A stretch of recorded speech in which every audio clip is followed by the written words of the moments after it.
Hello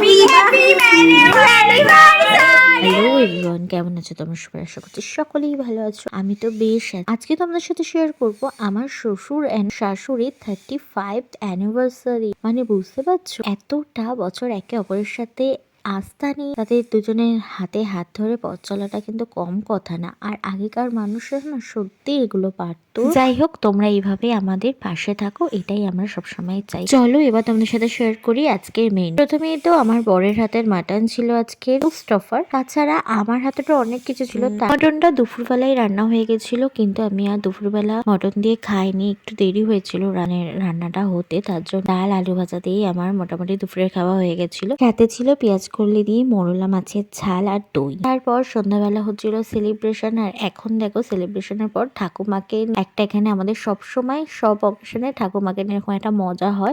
আর এই ভিডিওগুলো ক্লিপগুলো দেখে তোমরা ভেবো না যে ঠাকুমা রাগ করছে, ঠাকুমা এরকমই একটু মজা করে সবার সাথে। তো যাই হোক, আজকে এইটা ছিল আমার লুক। প্রচন্ড ঠান্ডা পড়েছিল, আর না কাজে কাজে আজকে আমি শ্যাম্পু করতেই ভুলে গেছিলাম। যাই হোক, তারপরে আমি সন্ধ্যাবেলায় করেছিলাম ভেটকি মাছের ফিশ ফ্রাই।